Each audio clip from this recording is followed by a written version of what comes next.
ബഹുമാനപ്പെട്ട മന്ത്രിയോടാണ് ചോദിക്കുന്നത്. ഞങ്ങള് ഒരാവശ്യം നിങ്ങളുടെ മുമ്പിൽ വെച്ചിട്ടുണ്ട്.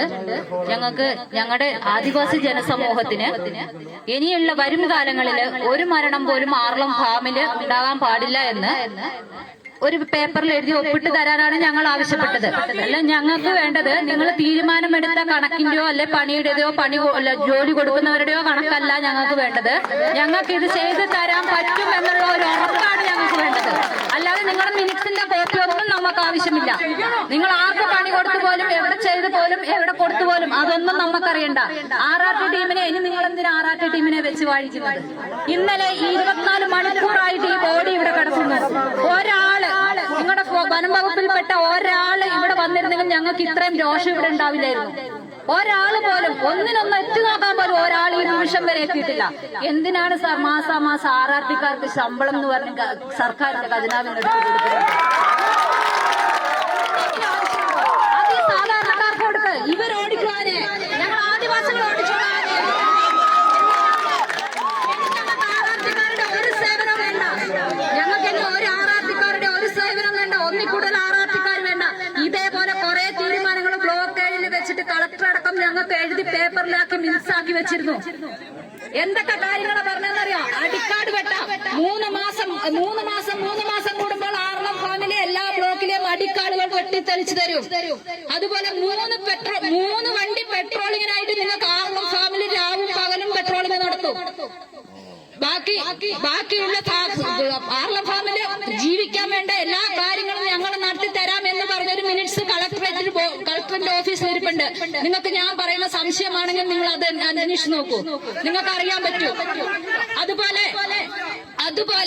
10-35 ആൾക്കാർക്ക് RRT കാട് വെട്ടിത്തെളിക്കാൻ ആ സമയത്ത് ട്രെയിനിങ് കൊടുത്തു. സർക്കാരിന്റെ ഖജനാവെന്ന് ട്രെയിനിങ് പൈസ എടുത്ത് ട്രെയിനിങ് കൊടുത്തു, മെഷീൻസ് കൊടുത്തു. 10-35 ആളെ എടുത്തു. ആ ഒരു 2 മാസം അവർക്ക് പണി കൊടുത്തു.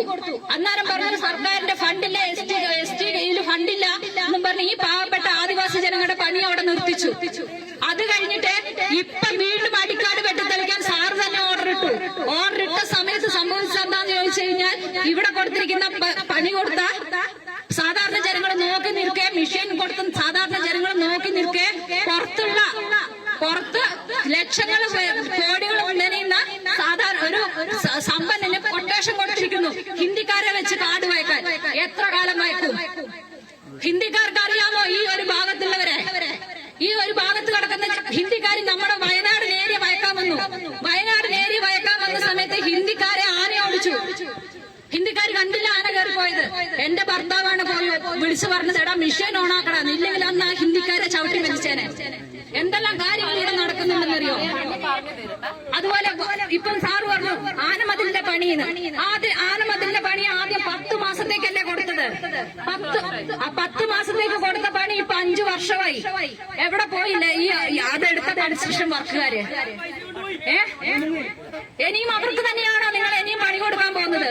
അവരുടെ പേരിലെടുക്ക് ഈ 2 ജീവൻ പോയതിന്റെ കേസ് അവർക്ക് കൊടുക്ക്, അവരുടെ പേരിലെടുക്ക്. കാരണം അവർ ആ പണി കൃത്യമായും സത്യസന്ധമായും ചെയ്തിരുന്നെങ്കിൽ ഞങ്ങൾ 2 ബോഡി ഈ വഴിയിൽ വെട്ടി സാറിനെ ഈ പാതിരാത്രിക്കൂടെ വിളിച്ചു വരുന്ന ആവശ്യം വരില്ലായിരുന്നു.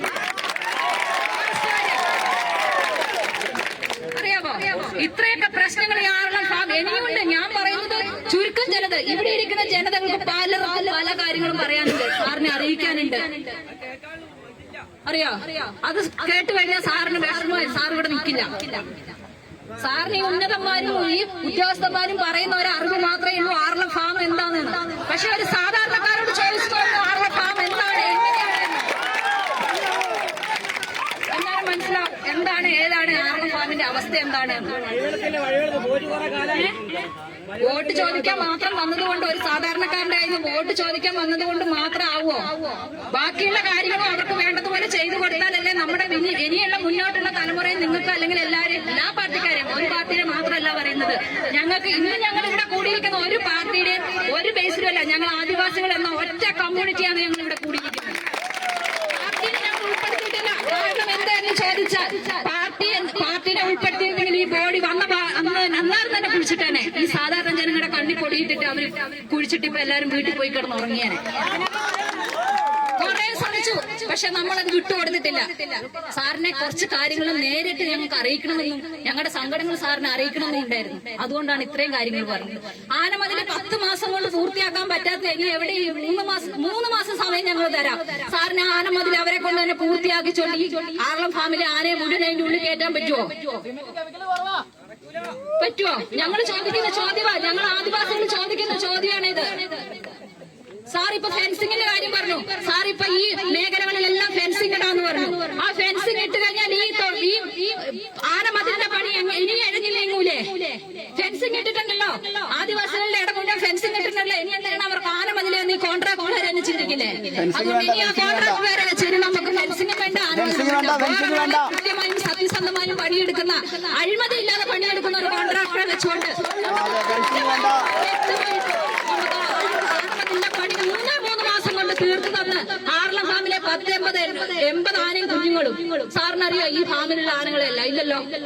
ആറാട്ടുകാർ വന്നിട്ട് ചോദിക്കും, ലൈറ്റ് വണ്ടിയിൽ ഇരുന്നിട്ട് ലൈറ്റ് അടിച്ച് ചോദിക്കും നമ്മളോട് ആന എവിടെയാണ്. നമ്മളെ മിച്ചം തന്നെ കാണിച്ചു കൊടുക്കണം ആന എവിടെയാണ്. അറിയോ? ആർളം ഫാമിൽ തന്നെ ആദിവാസി ജനതയിൽപ്പെട്ട കുറച്ചു പേരെ ആറാട്ട് ടീമിലേക്ക് താൽക്കാലിക വാച്ചർമാരായിട്ട് എടുത്തിട്ടുണ്ട്. ഈ ആദിവാസി ജനത ഇവിടെ മരിച്ചപ്പോ ഈ താൽക്കാലികമായി എടുത്ത ഒറ്റ വാച്ചർമാർ പോലും വന്നിട്ട് നോക്കിയിട്ടില്ല. പിന്നെ എന്തിനാണ് സാർ അവരെ ആദിവാസി സമൂഹത്തൊന്ന് വാച്ചർമാരായിട്ട് എടുത്തിട്ടുള്ളത്? ഇതിന്റെ വലിയ ആവശ്യമുണ്ടോ? ആദിവാസി സമൂഹത്തിന് ഇത്രയും വിലയുള്ള ഞങ്ങൾക്ക് നേരെ മറിച്ചൊരു പന്നി എവിടെയും ചത്തു കിടക്കട്ടെ, DFO RRTയുടെ 3 വണ്ടി അത് നിറച്ച ആൾക്കാര് വന്ന് പോസ്റ്റ്മോർട്ടം ചെയ്യുന്ന കുഴിച്ചിടുന്നു. അടുത്തുള്ള വീടുകളിലെ മുഴുവൻ ചമ്മന്തി അരച്ചു വെച്ചിരിക്കുന്ന ചട്ടി വരെ പൊക്കി നോക്കുന്നു.